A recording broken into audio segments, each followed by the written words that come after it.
আমি একজন হিন্দু, গোঁড়া হিন্দু। এই ইজতেমা থেকে মাটি নিচে একটু দর্শনের জন্যে এটা একটা মনে করি পবিত্র জায়গা। মুসলিম ছেলেটার কাঁধে উঠে এসেছি আমি। এই দেশ তো ছিল রে ভাই এককালে মুসলিমের, তাহলে তখন কি সব হিন্দু নিধন হয়ে গেছে? এবং মুসলিমের ছেলে গাড়ি ভাড়া করে ও বাইকে তেল ভরে আমার এই জায়গা, আমার খুব আগ্রহ ছিল আসা। ওই মুসলিম ছেলেটার কাঁধে উঠে আমি এসেছি। 90 কিলোমিটার বেগে গাড়ি চলেছে। আমি ঠিক নাতি নাতনি যেরকম দাদুর কাঁধে উঠে আছে, আমার নাতির ঠিক আমি বাইকে এইভাবে এসেছি। এই পবিত্র জায়গায় আমি এসেছি। বিশ্ব ইজতেমার একটা পবিত্র জায়গা বলে আমি এখান থেকে এক টুকরো মাটি আমার পকেটের ভেতর নিয়েছি। কতটা খুশি আপনি? আমি তো বিরাট খুশি। মনে মনে হয় যদি আমার বয়স কম থাকতো আমি আজ থেকে যেতাম। এই মুহূর্তে আমরা উপস্থিত আছি বিশ্ব ইজতেমার ময়দানে, হুগলির পৈনানে। আমরা একটা কাকাকে পেলাম, তিনি সুদূর মগরাহাট এসেছে এই বিশ্ব ইজতেমার ময়দানে। তিনি একজন অমুসলিম, তিনি বিশ্ব ইজতেমা, তিনি বলছেন যে বিশ্ব ইজতেমা একটি পবিত্র জায়গা। তিনি ময়দানকে দেখার জন্য একজন মুসলিম ধর্মপ্রাণ মানুষ একটা ছেলের তার বাইকে চেপে তিনি আসলেন। তিনি বলছেন হিন্দু মুসলিম ভাই ভাই, এই বাংলা সম্প্রীতির বাংলা, এই ভারত সম্প্রীতির ভারত। মুসলিমদের একটা ইজতেমা হচ্ছে এখানে, কি জন্য এলেন এখানে? আমি বলছি আমি একজন হিন্দু, গোঁড়া হিন্দু। আমি যেখানে আমার বন্ধু বান্ধব সব মুসলিম, এবং মুসলিমের ছেলে গাড়ি ভাড়া করে ও বাইকে তেল ভরে আমার এই জায়গা, আমার খুব আগ্রহ ছিল আসার, কোনো রাস্তা ছিল না। ওরা যোগাযোগ করে আমার এখানে পাইটেছে। এমনকি আমার এই ইজতেমা থেকে মাটি নিচে একটু দর্শনের জন্যে এটা একটা মনে করি পবিত্র জায়গা। এই আমি আসছি যুগদিয়া হান্নানিয়া মাদ্রাসার গ্রাম থেকে। আচ্ছা, একদিকে আমরা দেখতে পাচ্ছি এই যে ভারতে হিন্দু মুসলিম একটি বিবাদের পরিবেশ সৃষ্টি হচ্ছে। ঠিক কয়েকদিন আমরা আগে দেখলাম গীতাপাঠ অনুষ্ঠান চলাকালীন একজন মুসলিম প্যাটিস বিক্রেতাকে মারধর ও হেনস্থা হতে হলো। সেই জায়গায় দাঁড়িয়ে আপনার কি মনে হচ্ছে হিন্দু মুসলিম কি বিভেদ আছে নাকি একসঙ্গে আছে? আমরা মনে করি কিছু আমরা তো বয়স হয়েছে, তবু দেখি ভারতবর্ষ পরিচালনার ক্ষেত্রে কিছু মানুষের জন্যে একটা নির্দিষ্ট কোনো জাতির একটা কলঙ্ক করা, আমরা এটা মনে করি। কিন্তু আমরা এটা বাস্তবে মনে প্রাণে মানি না বলে আজকের আমার মতো লোকের আপনি এই ইজতেমার মাঠে দেখা পেলেন।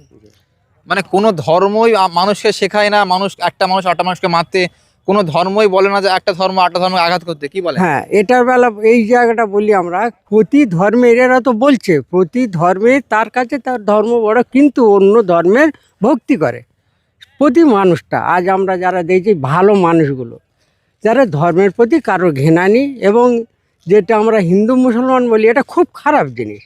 আমরা যতটুকু লেখাপড়া শিখেছি তাতে জানি এই দেশ তো ছিল রে ভাই এককালে মুসলিমের, তাহলে তখন কি সব হিন্দু নিধন হয়ে গেছে? তাহলে তখন কি কিছু ছিল না? কথা কি, তখনও তো আমরা বাপ ঠাকুরদা কিংবা ইতিহাস পড়েছি, তারাও তো ধর্মস্থান গড়ে দিয়েছে, আবার তাদের শাসনের জন্য তারা রাজতন্ত্র ব্যবহার করেছে, কিন্তু তখনও তো এই জিনিস ছিল না। এখন যত দিন যাচ্ছে দেখা যাচ্ছে যেন কিছু শ্রেণী, কিছু, আমরা বলবো না যে সব, কিছু শ্রেণী তো থাকবে ভাই, এটা কি উড়িয়ে দেওয়ার কোনো ব্যাপার আছে? কিন্তু আমার দিকটা ভাবো না, আমি সে সুদূর মগরাহাট থেকে এখানে এলাম, তাদের পয়সায়, তাদের সহানুভূতি, আমার কৌতূহল ছিল আমি দেখব। তাহলে এটা তো একটা পবিত্র জায়গা, এই পবিত্র জায়গা মনে করে তবে তো আমি এখান থেকে এক টুকরো মাটি আমার জামার ভেতর নিয়েছি। এটা তো আমরা তো রাখবো একটা হিন্দু ধর্মপ্রাণ মুসলিম, হিন্দু ধর্মপ্রাণ মানুষদের কি বলবেন? কি বলবো, তা আমরা ওইটা বলবো না, বলবো কিছু দুষ্কৃতি, দুষ্কর্ম, দুশ্চরিত্র লোক থাকে। ইজতেমার উদ্দেশ্য করে কি বলবেন? হ্যাঁ, ইজতেমার উদ্দেশ্য করে সম্প্রীতি বার্তা মনে মনে করি, হে উপরওয়ালা তুমি এদের ভালো রাখো, পুরো সমাজটা এদের গঠন করো, যেন এই আমাদের ওদের মনোবৃত্তি যেন মনোভাব একই থাকে, বন্ধুত্ব সম্পন্ন মনোভাব যেন গড়ে তুলতে পারি, আরও সুন্দর দেশ তৈরি হোক, সুশাসন হোক, এটাই চাই। হ্যাঁ, মিলেমিশে কাঁধে কাঁধে না মিলালে, ওই মুসলিম ছেলেটার কাঁধে উঠে আমি এসেছি। হ্যাঁ, 90 কিলোমিটার বেগে গাড়ি এসেছে। এই যদি আমাদের এই সম্প্রীতি না থাকতো তাইলে এই মুসলিম ছেলেটার কাঁধে উঠে এসেছি আমি। 90 কিলোমিটার বেগে গাড়ি চলেছে। আমি ঠিক নাতি নাতনি যেরকম দাদুর কাঁধে উঠে আছে, ওরকম আমার এই নাতির গলা জড়িয়ে ধরে এই পবিত্র জায়গায় আমি এসেছি। আমার নাতির ঠিক আমি বাইকে এইভাবে এসেছি। এই পবিত্র বিশ্ব ইজতেমার এই পবিত্র জায়গা দেখার জন্য। হ্যাঁ এই পবিত্র জায়গা দেখার জন্য, এটা বিশ্ব ইজতেমার একটা পবিত্র জায়গা বলে আমি এখান থেকে এক টুকরো মাটি আমার পকেটের ভেতর নিয়েছি। কতটা খুশি আপনি?